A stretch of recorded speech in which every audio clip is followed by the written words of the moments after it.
It is March 31st. It is day 70 of the Trump presidency, which means I only have to be a genie in this bottle for 20 more days. Not that I want to get away from you guys by any stretch of the imagination, but I promised you 90 days of full every single day, and then I don't know. Talk to me about this, you guys. I'm thinking about a format of maybe like just top 10 stories or something, top 5. Maybe that could make it so that I could do it every day, or we could talk about 5 or 6 days a week. Anyways, put some ideas in the comments about what you guys would like to see.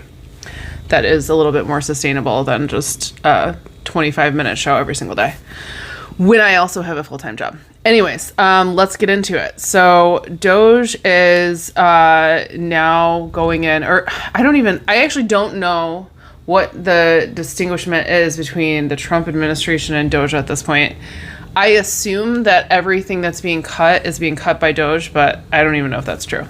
Anyways, Harvard is on the chopping block. Harvard receives, I think, billions of dollars from the government, and they're going to go in and tell them what they can and can't do and do the same thing that they just did to Columbia. So,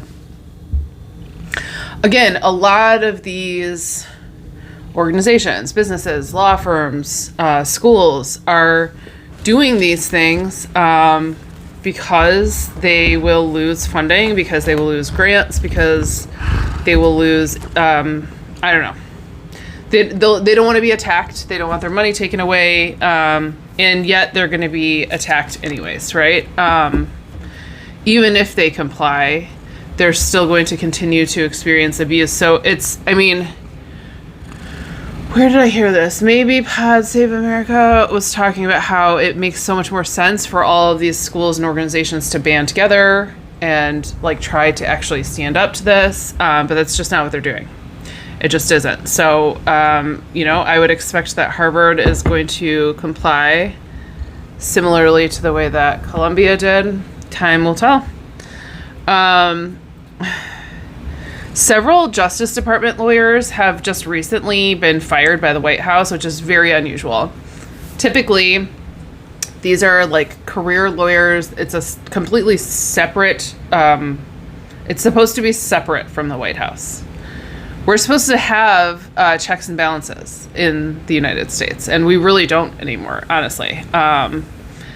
And what's even more disturbing is, these lawyers were speaking anonymously with these news organizations. They don't want to be named. In any case, one of them was publicly named by a right-wing influencer, that was calling for this particular lawyer to be fired, and then they were. I think the same day or the next day.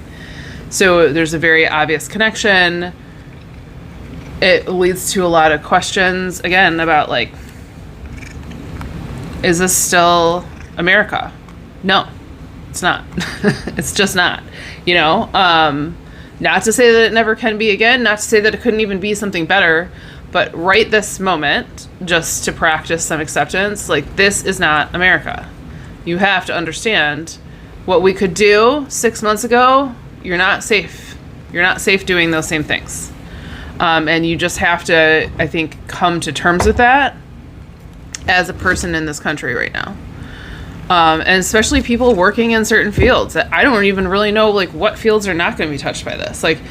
I almost put a headline in here about the auto industry, but it was a little too speculative, but I think it's correct in saying that the auto industry is going to have a really difficult time surviving this. I think we're going to see crazy layoffs because of the tariffs. Anyways, again, time will tell, right? Those motherfuckers. They deported 17 more migrants to El Salvador, claiming that they are violent criminals and murderers, no evidence whatsoever, after they've been banned by judges from doing this. Will anything happen? You know what I think the answer is. No. I don't think, I think that a lot of judges, lawyers, federal judges, are probably really grappling with the reality right now of the situation that we're in as a country, which is that, again, we've lost our checks and balances, and they're just going to keep doing what they want. There can be court orders. If you don't go in and physically stop them, what is preventing them from just doing it anyways? Nothing. Our society functions on a group of sort of like idealized, hallucinated laws that we've said collectively, like, you can do this, you can't do this, right? And when someone crosses those boundaries, you know, typically there are strong repercussions. But when you have a group of powerful people like this pushing those boundaries, and you have the power of fear on their side, you know, those agreed upon boundaries can be just evaporated. And that's what's happening. At least for those people, right? The rules still apply to everyone else, but they do not apply to these people. A little bit of good news for you. Louisiana voters have rejected 4 constitutional amendments that were proposed by Republican Governor Jeff Landry. And each amendment was voted down by over 60% margins, which is a good sign. I do think people are getting really pissed about the things that are happening. Again, I think that it is pulling some of Trump's support away from him. Is it too late? I mean, technically, yes, but like, I don't know. Again, time will tell. These amendments are a little bit complicated, but one of them is that they wanted to expand what crimes juveniles could be charged as adults for.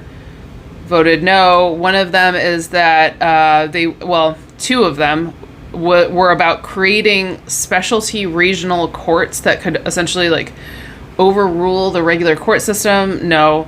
And the others had to do with, or the last had to do with just like giant changes to revenue and finance in the state.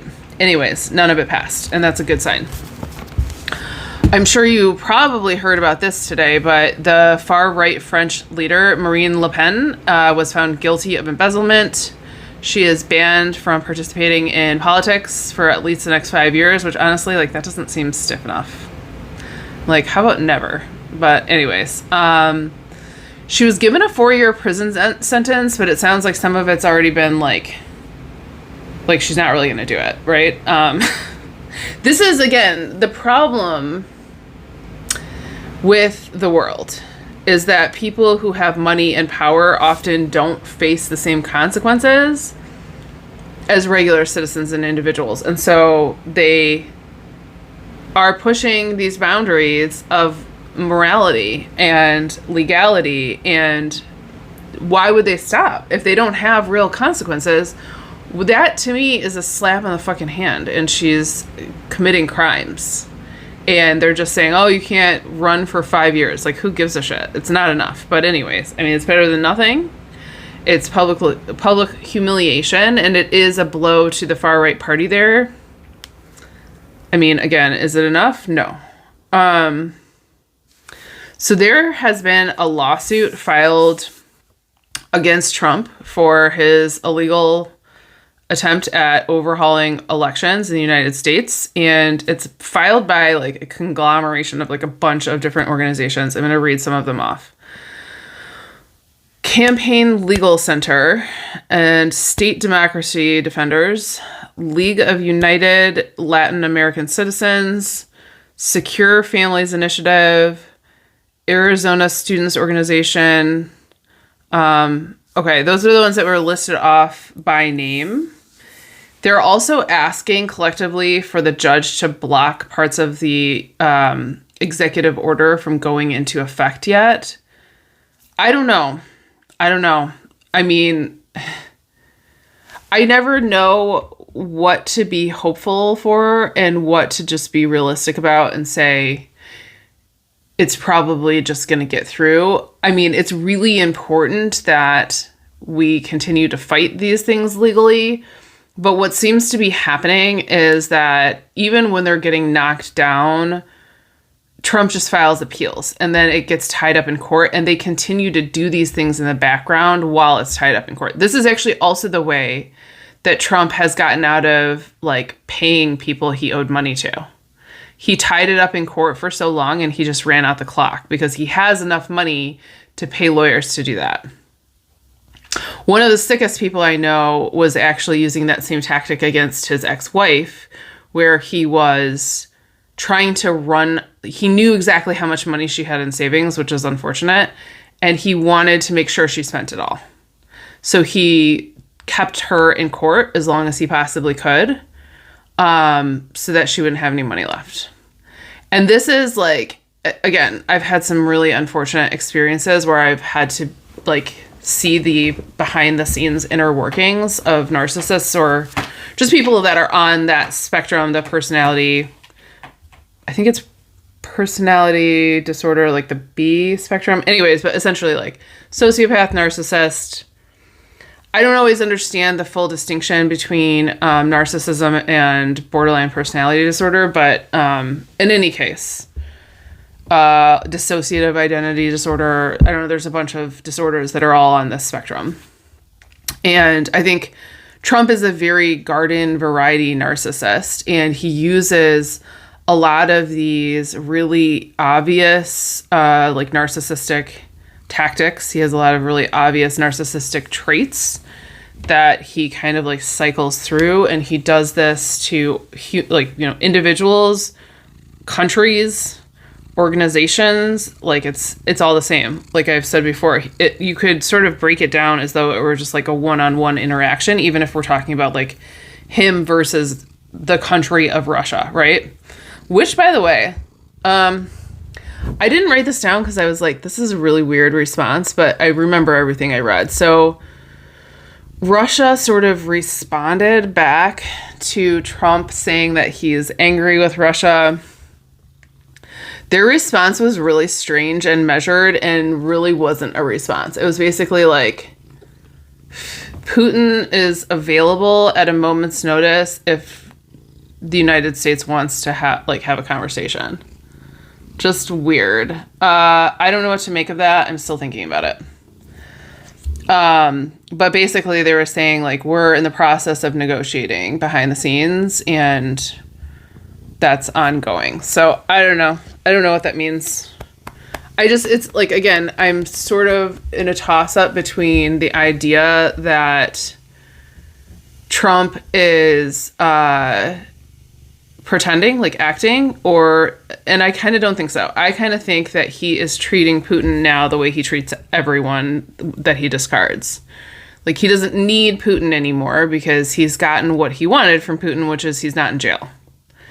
And in order for Putin to get back at him now, he would also have to like give up his own game. Putin would.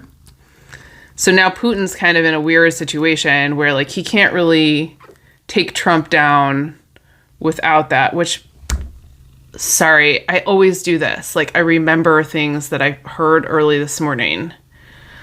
I heard that someone tried to blow up one of Putin's limos. Go look that up.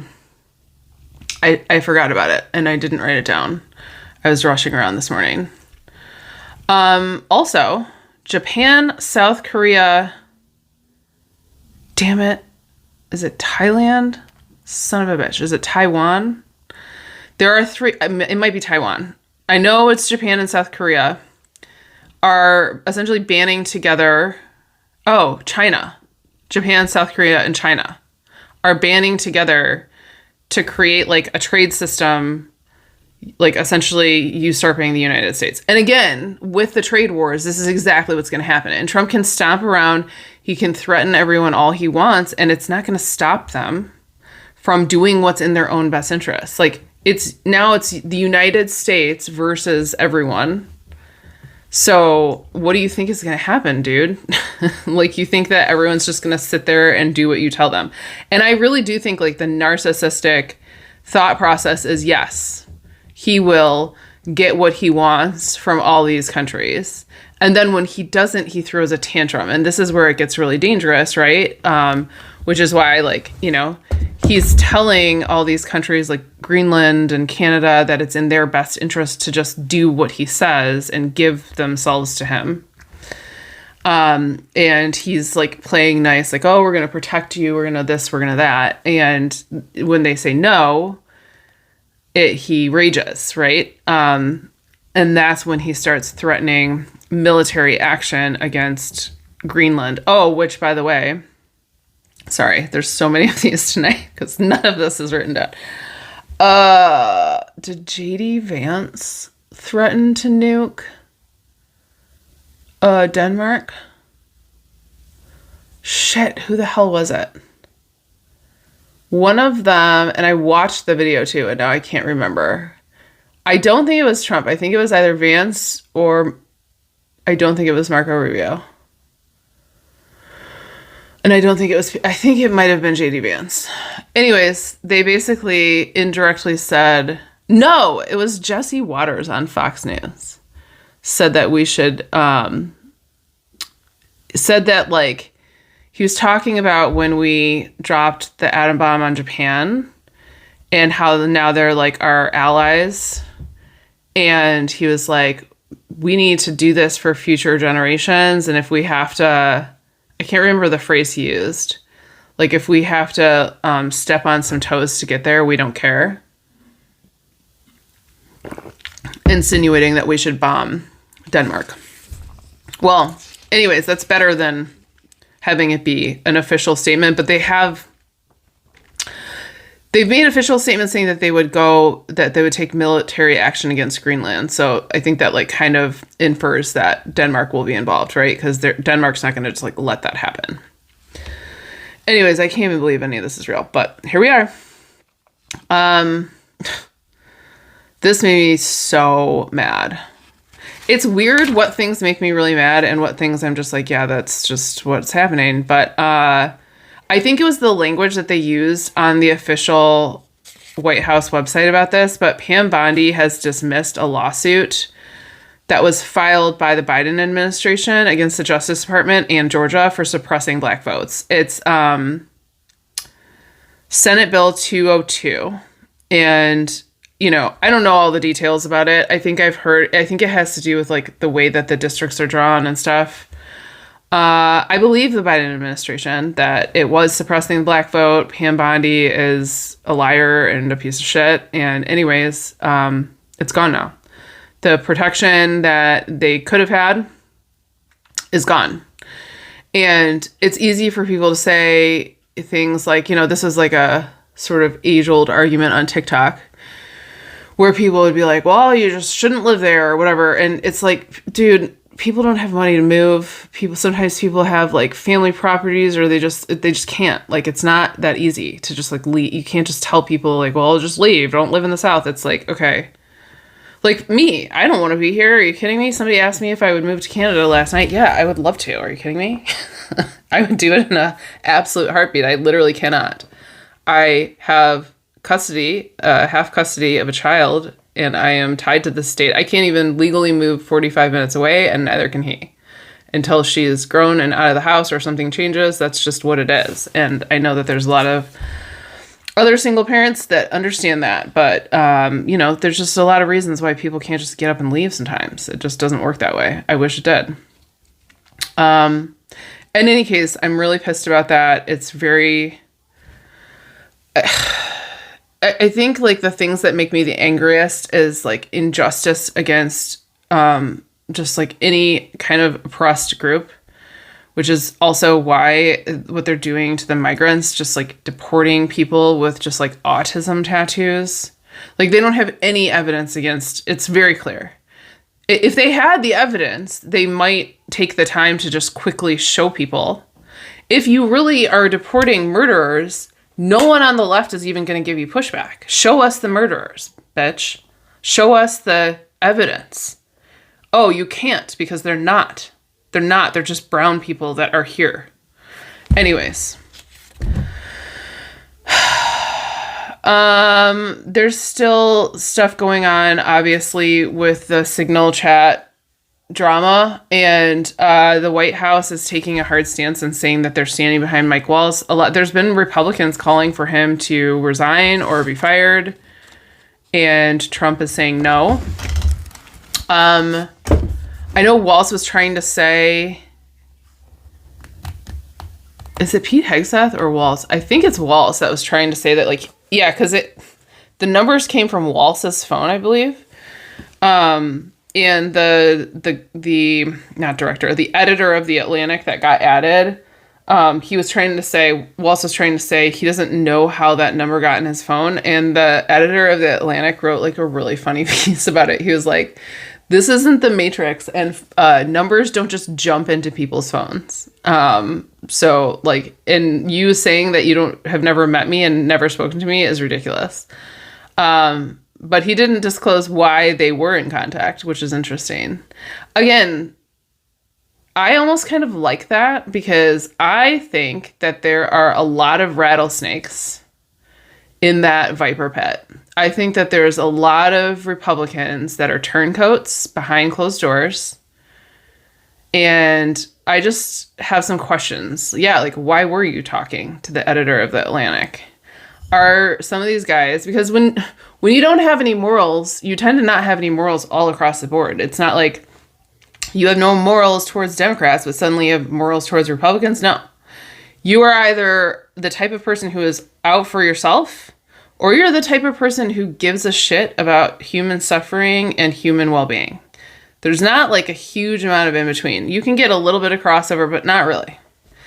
I mean, I think that there are some people whose selfishness can extend out just a little bit to their family and friends. But I think that they're more likely to step on people's toes.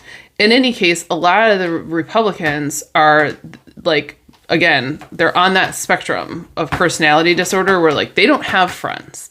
They have people that they use to gain power and accolades and status. So they'll just do whatever is in their own best interest. And I think that people are hedging their bets because I think that they can see the writing on the wall that this is not sustainable, what's happening. I don't give a shit if this lasts for 5 to 10 years. It's possible that it will. At some point, this is a regime that is going to fall. It is going to fall. And part of the reason that it's going to fall is because America is a linchpin for the entire rest of the fucking world. So if it gets too dire, there are going to be other countries stepping in. We're not just some like out of the way country that no one gives a shit about. For better or for worse, we have been a mirror for the world. We have been a archetype for the world. We have been the focus of the world. We have been a leader. The dollar has been a leader. It's not no big deal. It's not just something it's not North Korea that no one gives a fuck about that you can sweep under the rug and you can just like let Kim Jong-un stay over there just talking smack. It's not that. If you have an American leader who is a psychopath, who is threatening to nuke everyone, you have to do something about it. And I understand that the countries around us are trying to get their bearings and they don't want to do something about it, but they will be forced to because it's going to be their ass or us, essentially. You know, it's either they're going to have to. So I don't know what that means. I don't know what I'm saying. Like, I don't necessarily know if I mean, like, all the other countries are going to go to war with us. Maybe. I don't know.